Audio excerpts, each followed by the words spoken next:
Assalamualaikum warahmatullahi wabarakatuh. Apa khabar semua? Alhamdulillah, syukur kepada Allah SWT. Hari ini saya nak berkongsikan anda semua tentang isu yang melanda negara kita akhir-akhir ini, kan. Setelah kita didatangi oleh wabak COVID-19, kan, kadang-kadang orang tak faham COVID-19 boleh faham. Jadi bila sebut tentang COVID ni, kita dah mula leka, ambil gengan. Bila diumumkan PPN, program pemulihan fasa pemulihan dari fasa 1, fasa 2, semua terkejar-kejar nak pergi fasa 4. Bila fasa 4 macam dah merdeka sangat. Sehingga kan kita lupa dekat mana status quo kita. Keadaan kita sekarang kat mana. Hakikatnya memang betul kita menuju ke arah endemik. Tapi kita belum pun capai endemik. Kita masih lagi berada dalam keadaan pandemik. So, bila keadaan pandemik, kita masih lagi dalam keadaan yang sangat bahaya. Bukan bahaya je tau, sangat bahaya. Dengan datang pula dengan virus Omicron ni kan, lebih memburukkan lagi keadaan. Jadi peranan kita sebenarnya, kita kena muhasabah diri kita balik. Tengok keadaan kita kat mana. Dan berapa ramai dah orang yang kehilangan keluarga yang tersayang, terkorban nyawa, yang menderita kesakitan, prolong simptom disebabkan oleh COVID, dan kemudian tak dapat menghadiri program, malahan pengkebumian, kematian tak dapat nak hadir, tak dapat nak turut serta disebabkan oleh masalah COVID ni. Dan belum cukup reda dengan itu, Allah uji kita pula. Allah uji kita dengan peristiwa banjir. Tuan-tuan, bukanlah saya nak suruh beritahu kita yang relax lah, benda tak ada apa-apa. Saya faham, memang ini adalah satu isu yang sangat berat, ya. Tapi bukan saja-saja Allah bagi tahu dekat dalam Quran tu, la yukallifullahu nafsan illa usaha. Allah bagi tu sebab memang nak bagi tahu sesuai dengan kemampuan kita lah. Tapi kenapa kita nak mengungut? Kenapa kita nak komplain? Kenapa kita nak cakap, ni mana bantuan keselamatan? Yang saya heran bila saya perhati-perhatikan, orang yang dia ada tiga perspektif.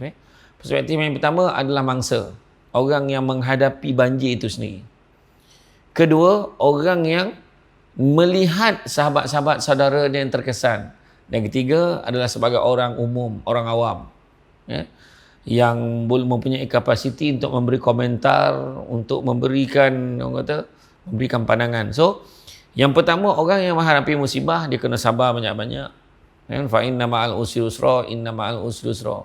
Adalah benda-benda baik Allah nak bagi kat kita. Dan kita jangan mengungut, kita jangan mengeluh.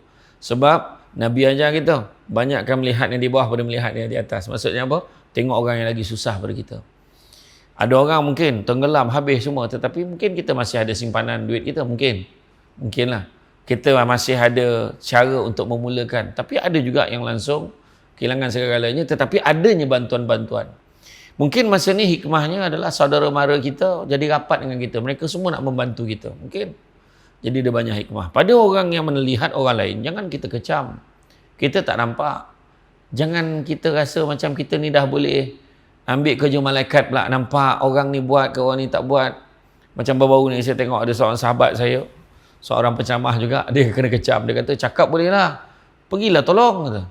Soalan dia, kita tahu ke orang tu tolong ke tak tolong? Kita tak tahu kan.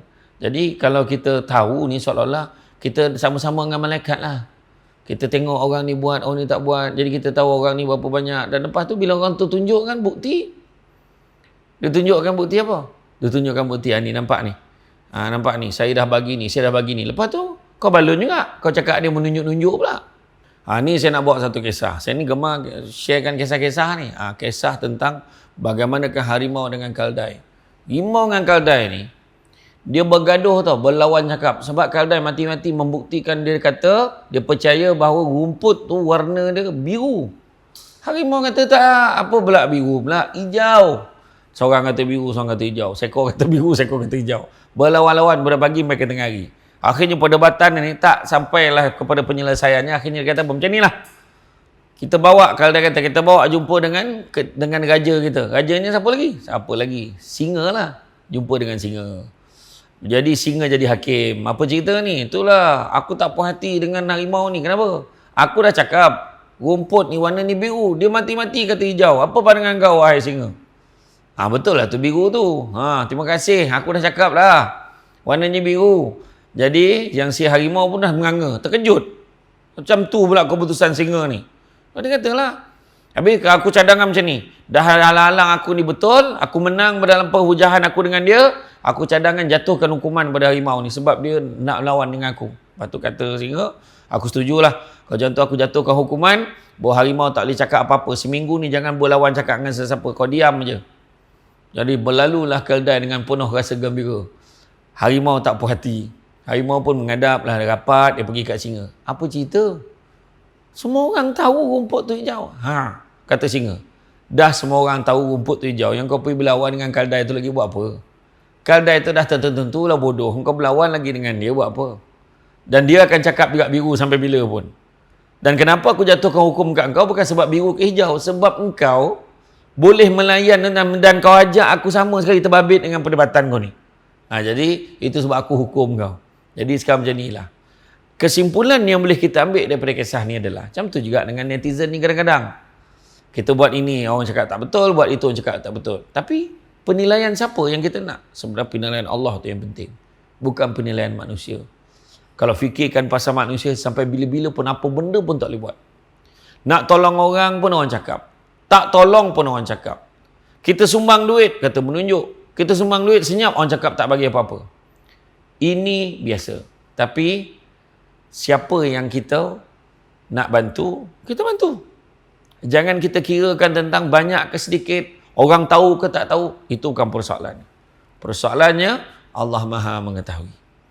Buat yang terbaik, jangan lupa niat kerana Allah. Jadi dan begitu juga persepsi kita sebagai orang awam. Nasihat saya kepada semua, jangan lupa kita doakan yang terbaik. Mangsa-mangsa banjir ni memang betul. Kalau kita tengok sahabat-sahabat di Kelantan, sahabat-sahabat di Pahang, di Terengganu, mereka mempunyai musibah yang lebih dahsyat daripada Lembah Kelang.